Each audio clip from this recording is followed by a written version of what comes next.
Bismillahirrahmanirrahim. Brothers and sisters, Assalamu alaikum. My name is Ali Askar, and on behalf of the Development Society and Scouts, we welcome you today to today's Quds Day program. We have two talks by highly educated people. We have Sayyid Kazim and we have Sheikh Murtadha Alidina. So without further ado, I'd like to call up Sayyid Kazim, who will give a speech about the history of Palestine and how it has moved to becoming an Israel land. So, Sayyid, bismillah. أعوذ بالله من الشيطان الرجيم بسم الله الرحمن الرحيم الحمد لله رب العالمين والصلاة والسلام على أشرف الأنبياء والمرسلين خاتم النبيين سيدنا ومولانا أبي القاسم محمد وعلى أهل بيته الطيبين الطاهرين المعصومين ولعن الله على أعدائهم ومنكر فضائلهم وغاصب حقوقهم من الآن إلى قيام يوم الدين أما بعد السلام عليكم ورحمة الله وبركاته. We have all gathered here today to commemorate and take part in the annual Quds Day program that takes place every year. The last Friday of Ramadan was declared as Quds Day by Ayatollah Khomeini to show support and solidarity to the oppressed people all around the world. From that time, more than 30 years ago, Palestinians have been suffering at the hands of the Israeli regime every single day. Quds Day was established to show our support, the support of the Muslim and the Shia nation to those oppressed people of the world, of any country, whether they be in Palestine, Iraq, Bahrain, Pakistan, or any other country. Quds Day was established so that we can show our support to them. Today, everyone has seen the news about the hundreds of innocent civilians being killed in Gaza and the thousands that have been forced to flee their homes. But that is the problem. We all see the news, but we don't understand the history and the backstory that has led to this conflict. You see, when the Israeli attacks on Gaza first began about 2 weeks ago, I was sitting outside here and talking to some friends about this issue. So as we were talking, one of my friends mentioned something that was very odd. He said, if these Hamas people stopped firing rockets into Israel, the people of Gaza would not have to suffer. He was actually blaming Hamas and the people of Gaza for bringing this conflict upon themselves, not realizing that there is a much more complicated backstory and that there is a history that the media does not talk about. The media just presents the news as it is on this day. It does not give you context on where this news item falls in the Israeli-Palestinian history. It does not tell you why this conflict or why this incident is happening. What we need to understand is that the people of Palestine are reacting to the atrocities that are happening. They are not the ones who are the aggressors. They are reacting. You will see these pictures on the internet and other places where you will see a young man or a youth holding a stone and trying to throw it towards the Israeli tanks.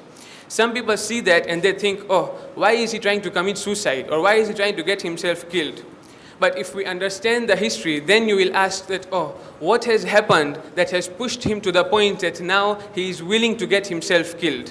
What has happened that today he is willing to take his own life so that he can defend his land?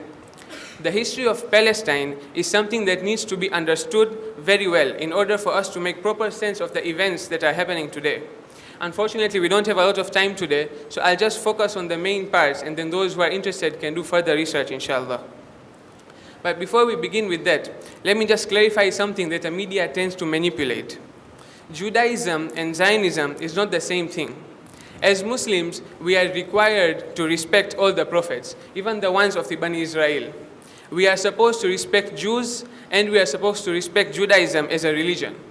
What the media usually does is that anyone who stands up against Israel is immediately labeled anti-Semitic and anti-Jewish. What they don't understand is that Israel is a country, while Judaism is a religion. Let's not mix the two. For example, all of us here are Muslims, and most of us here are Tanzanians. But do you need to be a Tanzanian to be a Muslim? No. And do you need to be Muslim to be a Tanzanian? Again, no. Let's not mix the two. Nationality and religion are two very separate things. So now that we have sorted that out, let's talk about how Israel was formed. Before the First World War, Palestine was part of the Ottoman Empire for more than 400 years. At that time, it was not the conflict zone that it is today, and it was not at that level. The term Zionism didn't even exist until 1890, when it was coined. So from 1890, the Zionist movement started, and they started plotting how they would get what they have today. But it wasn't until after the First World War that the Zionists saw their opportunity. You see, after the First World War, the League of Nations was formed. You can think of the League of Nations as sort of a predecessor to the United Nations. Those who won the First World War got together and formed a body that would police the world. So it was supposed to establish rules and regulations and enforce them, so that at that time they thought that the Second World War would not happen. But you see, like the United Nations, the League of Nations was a failure and it was biased. In 1922, the League of Nations, the supposed world body that was supposed to be fair and neutral, approved a British mandate for Palestine. What did it approve? It told Britain for Palestine, and it asked for Britain to create and establish a Jewish national home. In Palestine, where there are hardly any Jews, most of the people there are Arabs, the League of Nations, sitting somewhere outside the Middle East, decides, okay, we are going to form a Jewish national home here in Palestine. So Britain did what it did over the years, and then we reached the Second World War. After the Second World War in 1945, the United Nations was formed. The League of Nations was put aside, and they formed the United Nations. So how it works is that we have the General Assembly, which is around 290 members. Almost every country of the world is part of the UN, so they sit in the General Assembly. And then we have the 5 permanent members, the 5 countries that won the Second World War. These are the US, UK, France, Russia, and China. So every 2 years, the General Assembly elects 10 members from amongst itself, and these 5 permanent members. These 15 countries get together and they form the UN Security Council. The UN Security Council is said to be the most powerful and most influential body in the United Nations, because the resolutions and the voting that it does is binding on all member countries, which means it is binding on the whole world. Of course, because it is biased and unfair, it turns a blind eye to some countries who don't obey it. But in theory, it's supposed to apply to everyone. So because of the events that happened in the Second World War, the Zionist movement saw an opportunity to grasp and seal their hold on Palestine. So in 1947, the Security Council, which was again supposed to be fair and neutral, it passed Resolution 181. Now, what is Resolution 181? Resolution 181 officially created the Zionist State of Israel. And which country was the first one to recognize Israel as an official country? America. After this happened, the Israeli government gave out many incentives to Jewish Zionists all over the world so that they could increase their population, and then they would be able to say, look, we are a Jewish state. The way the UN resolution was formed is that it would partition Palestine into 2 parts. So 57% of Palestine would now become Israel, a Jewish state, while the remaining 43% would be a so-called Arab state. So the Palestinians obviously rejected this. You can't have someone coming from outside to your home and then tell you, hi, I'm taking half of this, you take the other half. Firstly, the Palestinians made up 65% of the population. And even then, even though the Jews were there for around 35%, they only controlled 7% of the land. And how did they control this 7%? During the British Mandate after the First World War, the Jewish National Land Fund was established. It was established in America. What this did was that it would buy land from the Arabs and then encourage Jewish people to come and settle there. This was in preparation for what would happen after the Second World War. But you see, this fund had a policy. Any land that is buys, legally they are not allowed to sell it back to Arabs, and not only that, they can't even lease it back to the Arabs.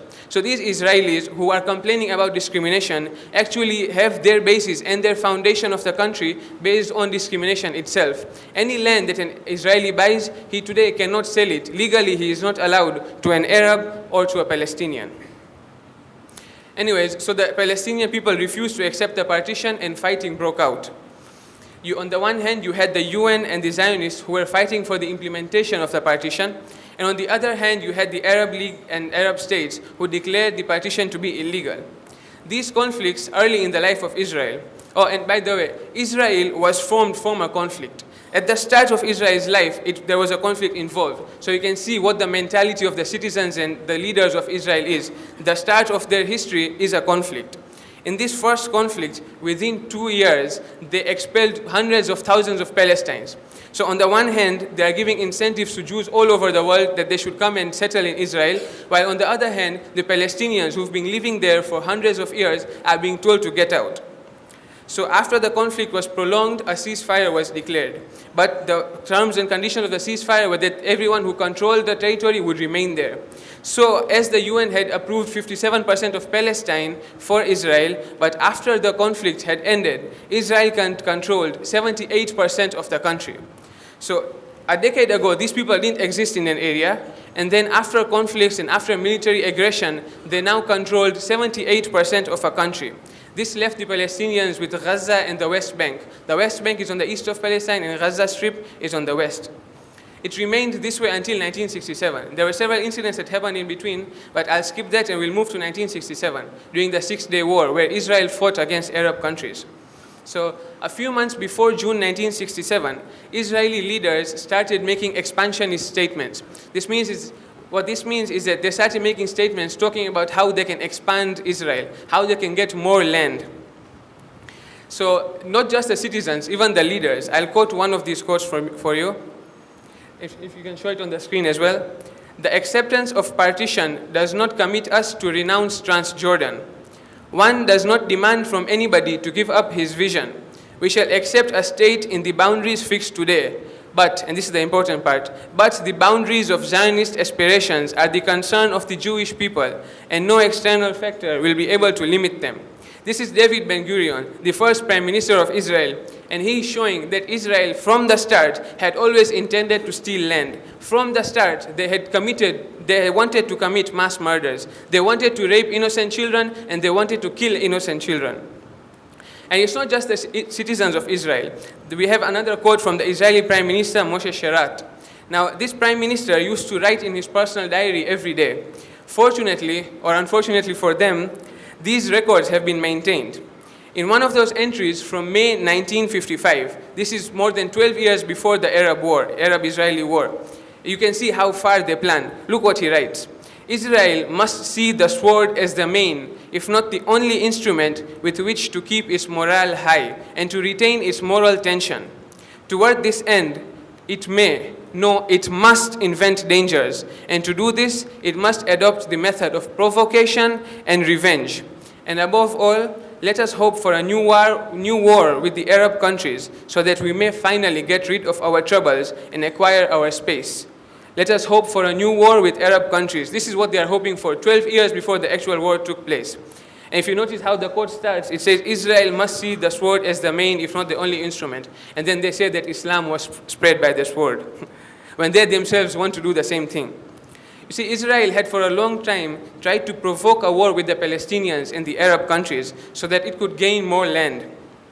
It was not enough that they controlled so much after they came from outside. No, they wanted the Sinai Peninsula, they wanted the Gaza Strip, they wanted West Bank, they wanted all these other areas in the Middle East. Nasser, who was the leader of Egypt at the time, stationed 2 divisions in Sinai. This wasn't done to provoke a war or to show any aggression towards Israel, because you can't just start a war with just 2 army divisions. These troops were placed there as border patrol exercises because the Sinai Peninsula is on a border with Israel and Egypt. So they were placed there for border patrol. And this isn't me just defending Nasser or Egypt. I'm quoting a top Israeli official.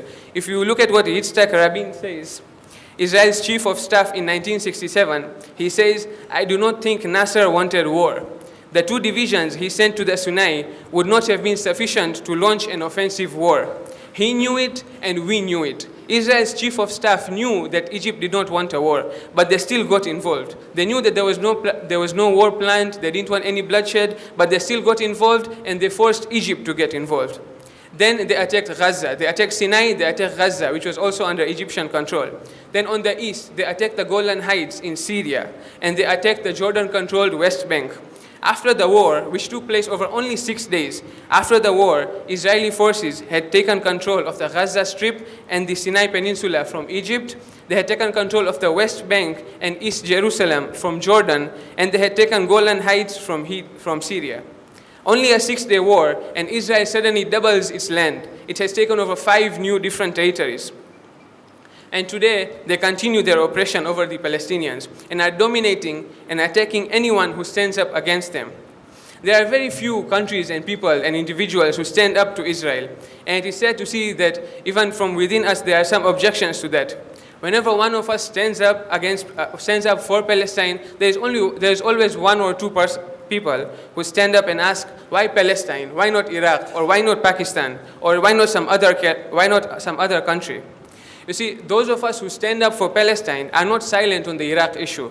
The concern needs to be there for anyone who is being oppressed, regardless of their faith, regardless of their religion. For Iraq, it's obviously a religious duty for us to raise our voice. But our Imams did not come just for the Shias. Our Prophet did not come just for the Shias. He was Rahmatun lil Alameen. He was there for everyone. He was a Prophet for everyone. So why should we just raise our voice for Shias? We, as Shias, are followers of a Shariat that even though wudu is such an important requirement for namaz, we are told that when there is an animal that is thirsty and its life is in danger, and we have only enough water to either do wudu or to give water to the animal, then we are told, do tayammum, give the water to the animal. So now Islam, which places such importance to the life of an animal, do you think it would want us to stay quiet when human beings are being slaughtered just because they have a different faith? This Shia-Sunni divide is a dangerous mentality that our enemies are taking advantage of. Our Maraja, may Allah always keep their leadership and may Allah give them a long life. They have constantly warned against falling into this trap of sectarian ideologies. Ayatollah Sistani and Ayatollah Khamenei both have so many statements that are supporting Shia-Sunni political unity. It is time we stop thinking of ourselves as smarter than the Maraja and start doing what they have told us to do. We ask Allah to grant us the tawfiq to stay away from the plots of the enemies and to work for humanity and to firmly remain on the path of the Prophet and the Ahlul Bayt. We pray to him to relieve the oppressed people of Palestine, Iraq, Bahrain, Pakistan, and all other places where people are being oppressed. We ask Allah to hasten the reappearance of the Mahdi, who will save not just the Shias, but the whole world from these injustices. Wassalamu alaikum wa rahmatullahi wa barakatuh. Sayyid, thank you very much. It's very enlightening and very amusing to see that how the Israelis have taken over the land of Palestine, and yet they think they're the righteous people. So thank you. The next thing and the final talk we'll have today is by Sheikh Alidina. We'll talk about the responsibilities we have towards these people in Palestine.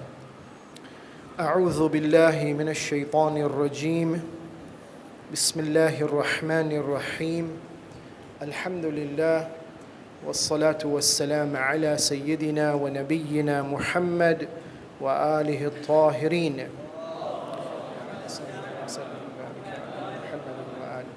Respected elders, brothers and sisters, Assalamu alaikum wa rahmatullah.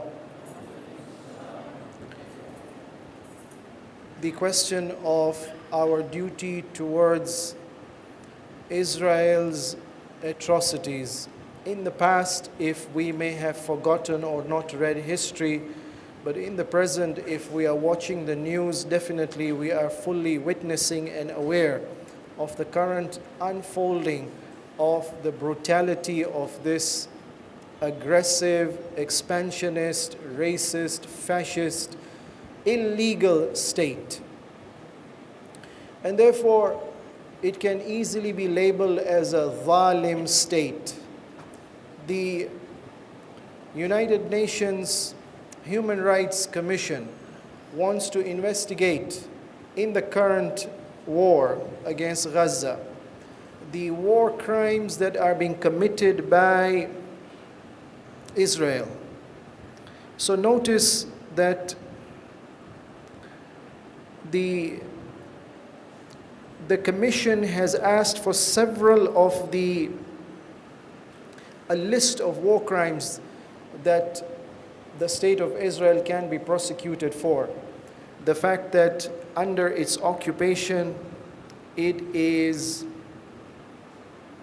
illegally attacking its occupied members, the fact that it cuts off the water supply, the fact that it refuses them access to medical services, the fact that it does not discriminate between the combatant militants and the innocent civilians, the fact that even in civilians it targets children, the fact that it claims that it is going to undertake a specific precision attack, yet the end result of that is we have children, 20% of those killed and 70% of those killed being civilians. In the Quran, therefore its status as a zalim is no doubt. In the Quran, our duty towards the zalim has been clearly stated. So for example, in Surah Hud, chapter 11, ayah number 113, Allah says, beware of the zalim. Don't you even develop an inclination towards them, because if you do so, then you shall suffer their same fate. Ayah number 113. وَلَا تَرْكَنُوا إِلَى الَّذِينَ ظَلَمُوا فَتَمَسَّكُمُ النَّارِ. Don't even develop an inclination towards them. Therefore, towards the zalim, don't obey them out of question. Don't even help them and advise them out of question. In fact, don't even develop a liking for them. فَتَمَسَّكُمُ النَّارِ. Just like they would be punished in the fire of hell, so also you would be taken there. So notice already 3 degrees of dissociation with the zalim has been mentioned in this ayah. Number 1, in the heart, no inclination. Number 2, action to cooperate, to interact, to work, to help them, even to advise them, no. And number 3, of course, to live under their, unless of course somebody is forced to live under their laws and regulations and to pay taxes to them and to promote them and to support them. So these are the 3 basic areas. Therefore, we need to see what is it that we have to do. The first level is we need to be aware what is happening. Unfortunately, the wrongdoers amongst the Jews, not all the Jews are wrongdoers. Some Jews are good, pious, righteous, peaceful, peace-loving people. The Quran praises them in several verses that not all of them are the same. But there are definitely amongst them those who deliberately play around with facts. يُحَرِّفُونَ الْكَلِمَ عَمَّ مَوَاضِعِهِ. The Quran accuses them that they distort facts. So, if the media is under their control, they would portray to the world opinion and to the world audience a distorted picture from that which is happening on the ground. So, for example, this war was instigated and provoked by Hamas. Hamas is ruling in Gaza, and the incident took place in the West Bank. And the two are totally separated by the Israeli military. So the false accusation that Hamas is the one who has instigated, the false accusation that Israel is just acting in self-defense, and the provocation is totally from Hamas. The false portrayal that our strikes are purely to destroy their tunnels, their stores of military equipment, and to attack their militants. Yet we see the results coming out that more people who are dying in Palestine are not the combatants. So the first step is to be aware of the facts objectively and critically. Do not accept everything that the media may be saying.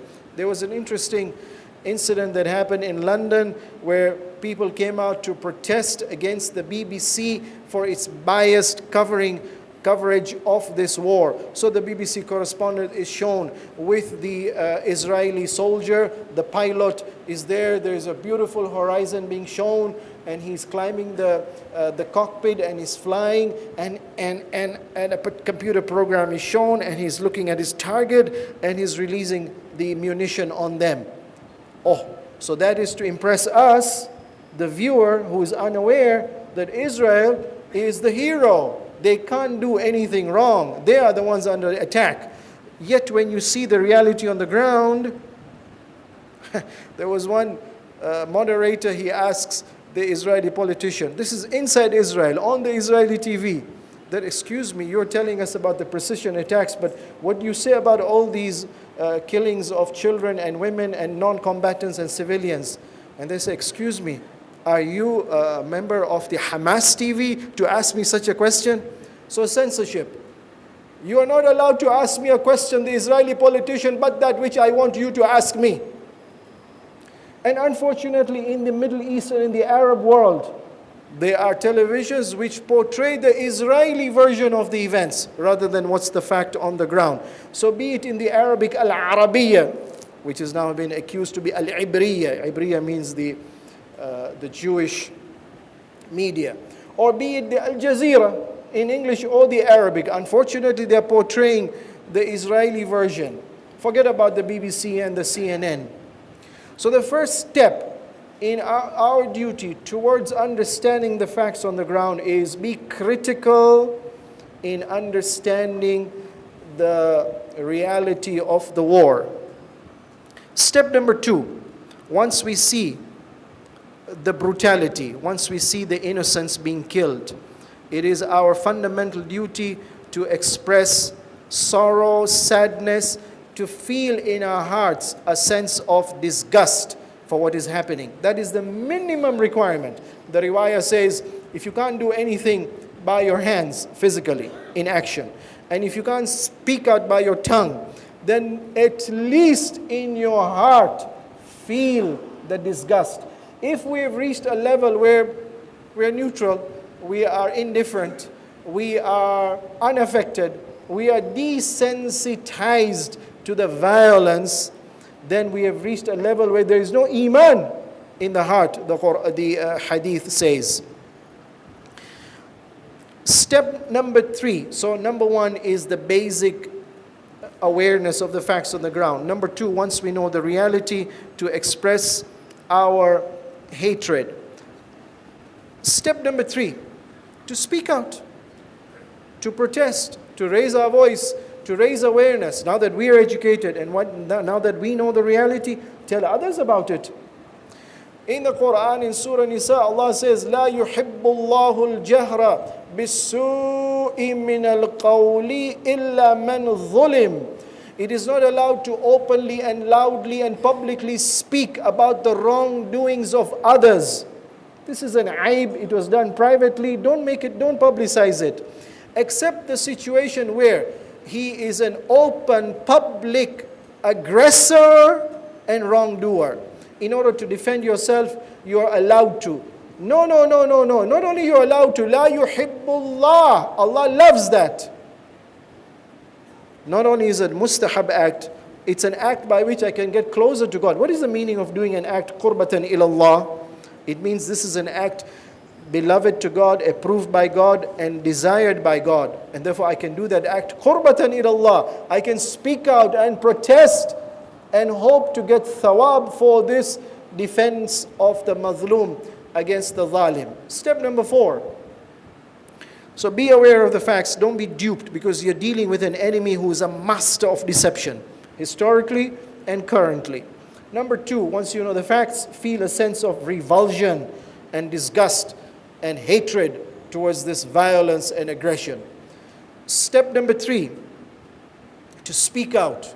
Step number 4, to take action. These are all steps mentioned in the riwayat and mentioned in the tafsir of this ayah that I've quoted. So for example, there's an ayah in the Quran, in Surah Hajj, and again in Surah Nisa. In Surah Nisa, chapter 4, ayah number 75, Allah says, وَمَا لَكُمْ لَا تُقَاتِلُونَ فِي سَبِيلِ اللَّهِ. What's the problem with you? Don't you have a conscience? Don't you have a human feeling in your heart? Don't you see the atrocities? مَا لَكُمْ لَا تُقَاتِلُونَ فِي سَبِيلِ اللَّهِ وَالْمُسْتَضْعَفِينَ مِنَ الرِّجَالِ وَالنِّسَاءِ وَالْوِلْدَانِ to fight in the cause, to defend, to protect, to liberate the innocent, downtrodden, oppressed, women, children, and elderly people who are defenseless, who are being attacked brutally. Why don't you rise up and do something to defend them, to protect them, to stop the aggressor, especially in a situation where Alidina yaquluna, and these oppressed, downtrodden people are crying out, yaquluna rabbana akhrijna min hadhihi alqaryati adh-dhalimi ahluha. Oh Allah, rescue us from this desperate, vicious aggressor, this zalim who is brutally attacking us. Notice, Allah can by miracle save the mazlum, but He's not doing that. Allah is saying, where are you, O Muslim, to come and defend the oppressed? So duty number 4 is to take action. Hazrat Ayatollah Khamenei, may Allah protect our maraji and our leaders, in a recent statement, he said that in the history of Zionism, we have seen that being kind and respectful and peaceful with these aggressors doesn't work. Look at the history. From 1947, when the State of Israel was declared, up until 1948, the first war, and then 1967, and then 1973. In all these wars, Israel was supported by a superpower and managed to increasingly snatch land from 54% up till 78%. Only 22% remained with Palestinians. Even that 22% was finally occupied. And now, they have been bombarding this remaining 22% so much, there's no place to hit now. They have a policy known as mowing the lawn. You take a lawn mower and you literally cut the grass. The policy is not to remove the weeds or the thorns. You mow the grass. No, it's a scorched earth policy. The only language it seems these people understand is the language of force. So all this time period, up till 1973, when peace was declared between the Arabs and the Israelis. From that time onwards, up till 1978, Anwar Sadat agreed in the Camp David Accords to sign peace. And then subsequently the Gulf Security Council, the Gulf Cooperation Council, and Jordan, and the other Arab countries, all of them started declaring peace with Israel. But the result was, on the ground, the Palestinians were not getting their rights. Peace is not working. Up until 2000. 2000, things began to change. When Israel attacked Lebanon, and the Lebanese fighters and the resistance fighters began to hit back, that's the first time ever in the history of Israel they began to withdraw. 2000. And then came 2006, the Lebanon war. 33 days. Till the last hour when the ceasefire was declared, Israel attacked, Hezbollah continued to retaliate. And the ceasefire took place in a situation where Israel failed to stop Hezbollah from attacking. After 2006, despite the fact their fingers are itching to shoot, they're not shooting because they're not ready to face Hezbollah. 2006. 2008, 2009, end of 2008, early 2009, the attack on Gaza that took place, the 22-day attack. After that again, in 2012, the 8-day attack. In all these attacks, when there is resistance, that's where Israel withdraws. So Hazrat Ayatollah Khamenei says, now the only effective way to deal with Israel is armed resistance, not passive resistance, not resistance with stones only. It doesn't work.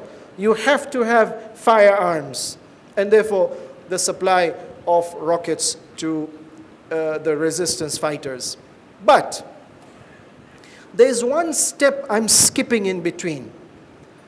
Awareness of the facts. in a situation where the media is distorting the reality. Disgust in the heart, speaking out the truth in defense of the mazloom against the zalim. Physically fighting as much as is possible. But I've skipped one step in between, and that is the rest of the ummah is not on the war front. The rest of the ummah has got another type of duty, and that is to physically take action, to weaken the state of Israel in any way possible. Interesting, in 2005, a movement began by the name of BDS, boycott, divestment, and sanctions. They said just like the apartheid regime in South Africa was forced to give up its discrimination policy against the black Africans by worldwide sanctions, so also the current apartheid regime of Israel, which is discriminatory, can only be brought to its knees to comply with the internationally sanctioned resolutions by the United Nations. The only way to force it is through sanctions. So they are proposing boycott. They are proposing divestment. Divestment is when you have excess money, a pension fund is there. You want to invest somewhere so you get good returns. Well, one of the companies you want to invest in is either in Israel or it's a company that profits Israel. So there's an active policy to divest, to disinvest, to remove funds from there and invest it in neutral companies or non-supportive Israeli companies. And finally, sanctions. Specifically, the United Nations Human Rights Rapporteur by the name of Richard Falk in 2012, he issued a report, and I quote from that report because it summarizes beautifully this policy of BDS. He says that the situation of human rights in the Palestinian territories, which were occupied since 1967, are, in order to stop that, to stop the oppression against the Palestinians, we recommend boycotting businesses which are profiting from the Israeli settlement enterprise. That means even in that 22% of land which the Palestinians have been allowed to keep, within that 22% now the Israelis are encroaching and building new settlements. And then creating enclaves where your house, your village, your streets, your gardens, your school, your anything can be cut off. The road to your school, the shortcut to your school will be cut off because this is the access road to their settlement, and a long route will be created with checkpoints, with harassment, with refusal, with denial, with humiliation, and with degradation. And there are companies in the West which are supporting this. So at least the settlement enterprise should not be supported. So the United Nations Human Rights Council is proposing American companies like Caterpillar, HP, the Hewlett-Packard, Motorola, the Israeli companies Ahava, Elbit Systems, and Mehadrin, Sweden's Volvo Group, France's Veolia, UK's G4S, Belgium's Dexia Group, Netherlands' Rival Holding Group, Mexico's Cemex. These are examples, specific examples which in 2012 they identified to be companies directly profiting and supporting this aggressive, expansionist, illegal settlements in Palestinian mandatory territory. The fatwa of the mujtahids is that same. If definitely you know there is a company which deals directly with Israel and profiting the Israeli government in its expansionist policy or in settlement policy, definitely haram to deal with them. Or no, not a direct company, but an indirect company. The company has many areas of investment, but part of its profits go to Israel. We boycott even that company. But the interesting thing is, the Maraja's office are not offering a list of companies. They say that's not our duty. Don't expect the marja to come to the supermarket and tell you of the 1,000 products which are there in this huge supermarket, which products are the one which are haram. You can't take a bottle and say, oh, this is a new product. Excuse me, Agha, Mujtahid, may Allah protect you. Am I allowed to drink this? Does it have alcohol or not? No, Agha says, excuse me, God has given you eyes. Go and find out if it has alcohol or not. Oh, there's a long list of companies. Should I boycott or no? Well, go and find out yourself. If it is directly under the action of profiting Israel directly or indirectly. I conclude by hadith. Hadith which tells us why is it that we are supposed to be so strict in our dealing with the zalim. Imam alayhi salam, the sixth Imam says, Al-amilu bil-dhulmi wal-mu'inu lahu وَالرَّاضِي بِهِ شُرَكَاءَ ثَلَاثًا. 3 associates and companions in dhulm. One is the aggressor himself. Second is the supporter and helper. And third is the silent spectator who's happy with what's happening without protesting. Or another hadith says, Imam alayhi salam met someone. Oh, I heard you are working with them. Obviously the Bani Umayyah. So Imam warns him, says, "Ma haluka idha nudiya bika fi a'wani al-zalama." What will be your state on the day of judgment when you shall be called in the company of the zalimin? Or another hadith which says, "Man sawwada ismahu fi diwani ha'ula hasharahu Allahu yawm al-qiyamati khinzira." On the day of judgment, Allah will raise you as a swine. This greedy, profit-seeking, even from the zalim. Couldn't you find a halal way to get your rizq? You had to deal with the zalim. So you'll be raised as a swine. Or a fourth riwayah says, you'll be punished with a serpent. Or a fifth riwayah says, قال رسول الله صلى الله عليه وآله ما اقترب عبد من سلطان جائر. Nobody gets closer to an unjust, aggressive, wrongdoer, ruler, إِلَّا تَبَاعَدَ مِنَ اللَّهِ. But that by getting closer to dhulm, you get further away from God the All-Just. وَلَا كَثُرَ مَالُهُ إِلَّا اشْتَدَّ حِسَابُهُ. You are dealing with the unjustly acquired and acquiring ruler, and you're profiting from his business deals, so you're getting richer, and your hisab therefore will be more severe. And number 3, you shall be resurrected. وَلَا كَثُرَ تَبَعُهُ إِلَّا كَثُرَتْ شَيَاطِينُهُ. But that you shall be in the company of the devils. And ultimately, the ultimate danger of dealing with the zalim is not only on the day of judgment we shall be raised in their company and we shall be punished in their company. Even in the dunya, we get transmogrified. Our faith begins to slip away. So the riwayah says, the Rawi says, Abu Basir, I asked Imam Baqir alayhi salam about dealing with the zalim, and Imam alayhi salam says, Ya Aba Muhammad, la, you're not allowed to deal with the zalim. Qanini, wala muddata qalam. Don't even support them by sharpening their pencil, with which perhaps they're going to sign a law or a decree to make dhulm. Don't even sharpen that pencil.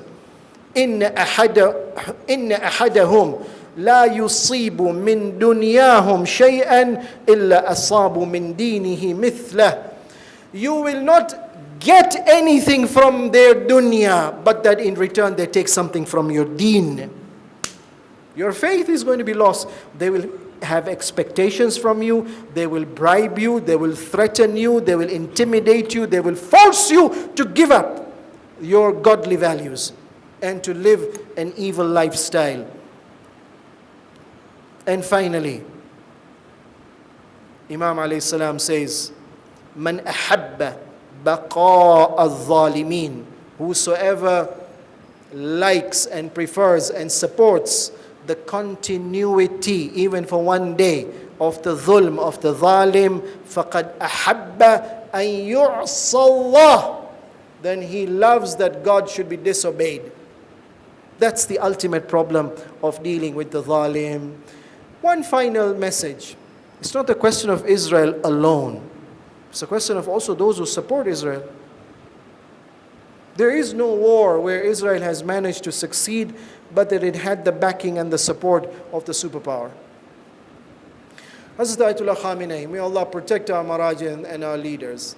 He says that if you want to know the true face of America, look at the way it's dealing with this open, defiant, flagrant violator of human rights, Israel. You see the dhulm it is doing. Israel now has become a serial murderer. It has become a child killer. It has become an aggressor against innocent. It can't fight the resistance fighters. It is going after innocent people. And where is America standing in all of this? Hundreds of millions of dollars are being signed. Send more equipment to Israel to support and protect Israel. Support Israel? Protect Israel? Or empower Israel with impunity to go and kill more? So the support has to stop not only of Israel, but also of those who are backing and who are the backbone towards Israel, and also towards those who are silent to those crimes. Let's pray to Allah to be enlightened in this month, to realize what is dhulm, who is zalim, how does he succeed, and how is it that we can take the tiniest action in our hearts for disgust, speak out the truth, begin in our business dealings, and ultimately, if necessary, fight to defend the cause of truth. Wassalamu alaikum wa rahmatullah. Thank you very much, Sheikh. Thank you very much for attending today's program. We've come to the end, and we hope that you guys continue supporting DS and Scouts, and as they continue to share awareness about the Quds Day and about more events that will tell us about the oppressed. Thank you very much. Wassalamu alaikum wa rahmatullahi wa barakatuh.